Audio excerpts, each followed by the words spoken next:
Bonjour à tous, je vous souhaite la bienvenue sur Les Livres s'enchaînent. Aujourd'hui, je vous présente Au revers de la nuit de Cécile Balavoine, paru aux éditions Mercure de France.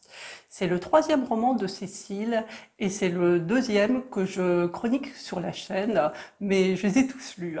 Alors, j'ai envie de vous parler un petit peu de l'auteur. Son premier roman, Maestro, ça avait été carrément une claque. Une claque sur tous les points de vue, au niveau de l'écriture, parce qu'elle avait fait un effort littéraire d'écrire à la deuxième personne et d'écrire à la deuxième personne du pluriel. Donc on est dans un vouvoiement constant, quelque chose qui nous incite à nous concentrer davantage pour savoir qui est ce vous et à le dessiner un petit peu mieux que si c'était dans un dialogue basique.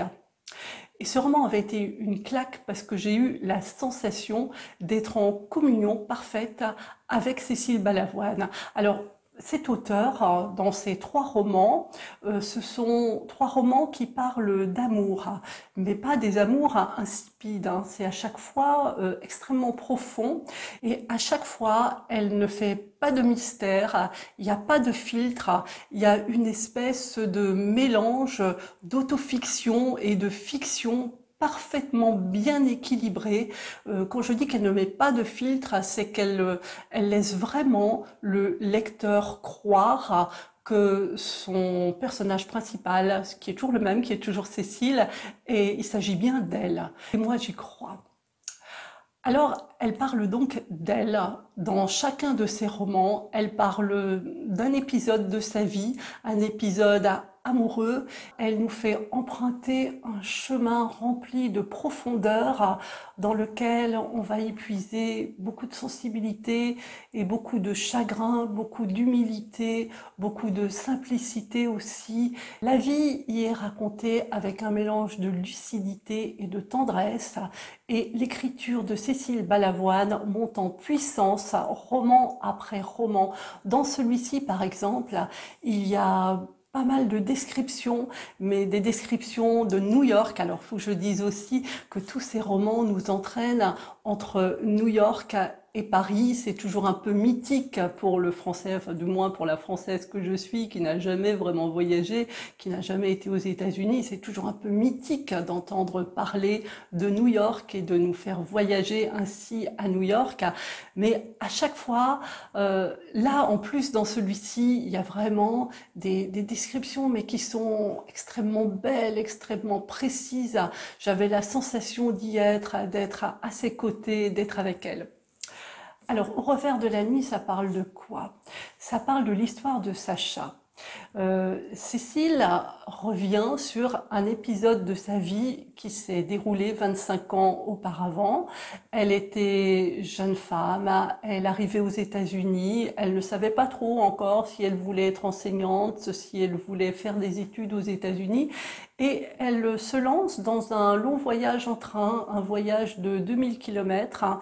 Et elle est sur une banquette, tranquille, en train de se dire, comme ça nous est tous arrivé, oh, j'espère que j'aurai personne qui viendra s'asseoir à côté de moi, j'ai envie de rester seule, j'ai pas envie de papoter, j'ai pas envie d'entamer des discussions avec des inconnus. Donc elle avait étalé un petit peu ses affaires partout autour d'elle pour donner la sensation qu'il y avait du monde ou qu'elle était sauvage, qu'elle n'avait pas envie de toute façon d'avoir quelqu'un avec elle. Et il y a Sacha qui rentre dans le wagon. Et immédiatement, elle jette un petit coup d'œil vers Sacha et elle se dit, ah lui, je crois qu'il va, je crois bien qu'il va venir s'asseoir à côté de moi. Je crois bien que ma solitude là, elle va être rompue. Et effectivement, Sacha vient s'asseoir à côté d'elle. Alors Sacha, il a cette particularité qu'il est habillé comme s'il sortait d'un film des années 30. Et ils entament la discussion tous les deux. Elle ne parlait pas parfaitement bien l'anglais à l'époque, donc il se moque gentiment de son accent, de ses mauvaises expressions. Et au fil des heures, parce que 2000 km, ça ne se fait pas en 5 minutes, il y a vraiment à peu près une journée qui passe ensemble, ils apprennent doucement à se connaître sans heurts, sans que ça soit forcé. Il y a quelque chose de naturel qui vient immédiatement s'installer dans cette relation entre eux. Et quand ils se quittent, Elle prend un autre train, elle continue plus loin. Lui, il est arrivé à New York et il lui donne son numéro de téléphone parce que quelque temps plus tard, elle doit passer un moment à New York et il est prévu qu'elle séjourne dans une auberge de jeunesse. Et déjà, Sacha, il a fait la grimace en lui faisant comprendre que c'était pas vraiment une bonne idée.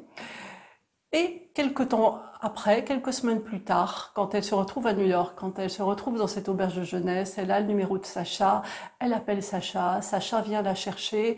Le soir même, au lieu d'aller à l'auberge de jeunesse, elle va chez lui. Lui, il habite chez sa mère.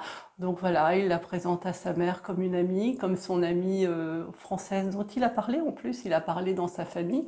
Et elle va passer du temps comme ça chez lui, elle va passer pas mal de temps chez lui et entre eux c'est plus une espèce de... Elle utilise cette expression à propos de quelqu'un d'autre dans ce roman, mais j'ai bien aimé cette expression coup de foudre amical. C'est un petit peu ça, on va dire c'est de l'amour avec un petit A, du moins pour Cécile. Et Sacha va vivre sa vie. À un moment, Cécile, elle va toujours faire des allers-retours entre Paris et New York et elle va cesser de voir Sacha. Elle va pas trop savoir pourquoi au départ, nous non plus, on va pas trop savoir pourquoi. À la fin, on va comprendre le pourquoi, mais à chaque fois qu'elle allait à New York, elle se disait je vais aller voir Sacha et à chaque fois elle ne le faisait pas. Hein, c'est le genre de choses qui nous arrivent ça dans notre vie. Il y a quelqu'un qui reste tout le temps dans notre mémoire, qui reste en permanence, qui siège dans notre mémoire, mais voilà, on a peut-être envie de laisser les souvenirs intacts. Il y a beaucoup de nostalgie dans ce roman, ça je préfère le dire aussi. Et un jour, donc 25 ans plus tard, elle prend un avion et elle apprend une mauvaise nouvelle. Elle apprend que Sacha vient de décéder. Et là, elle se décide d'écrire sur Sacha. Et donc ça, c'est tout le roman dont je ne vais pas vous parler. Elle va retracer l'histoire de Sacha qui, entre-temps, est devenu célèbre. Entre-temps, il a ouvert des bars. Il est devenu célèbre en devenant quelqu'un qui fabrique des cocktails, qui a remis au goût du jour les cocktails. Et voilà, elle repart sur l'histoire de Sacha et elle raconte et elle se rappelle avec une précision extrême les moments qu'ils ont passés ensemble et c'est extrêmement troublant. Moi, à chaque fois que je lis quelque chose de Cécile, à chaque fois je suis un peu dans l'économie de mots parce que j'ai toujours peur que le lecteur n'ait pas cette même sensibilité, mais j'ai la sensation que Cécile et moi, et même on en a discuté elle et moi à propos de son précédent roman, même si on a une vie très différente, on doit avoir une sensibilité qui est un peu semblable. Alors, qu'est-ce que j'aurais pu oublier de vous dire? Ah, je vais vous lire un petit extrait. Ouh là là, attention, un tout petit extrait. Juste pour vous mettre en relation avec l'écriture de Cécile. On est à la page 252, donc vers la fin. Parfois, je me dis que ma rencontre avec Sacha avait été le travail du destin, qu'il l'avait placé là, sur mon chemin, en évidence. C'était pour moi l'explication la plus logique, bien que pour d'autres peut-être la plus irrationnelle. À ces coïncidences qui avaient jalonné notre parcours commun, à commencer par ce retard d'un train sans lequel nous ne nous serions pas connus, Sacha avait été mon guide.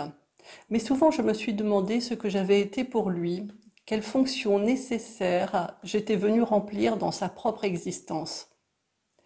Ces derniers mois, le matin de bonne heure, penché sur mon ordinateur, écrivant notre histoire, j'ai flirté, je l'avoue, avec l'idée qu'il m'incombait peut-être de faire à Sacha, mon Sacha sans tombeau, une dernière demeure de mots.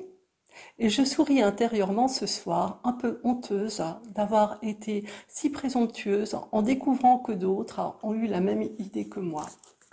Donc justement, Cécile souligne le fait que toutes les rencontres, toutes les coïncidences sont le travail du destin. Il y a toujours beaucoup de plénitude et elle raconte ces histoires avec une sensibilité et une sincérité désarmantes. Au revers de la nuit, que je vous recommande, mais je recommande aussi les deux précédents romans de Cécile Balavoine, Maestro et Une fille de passage.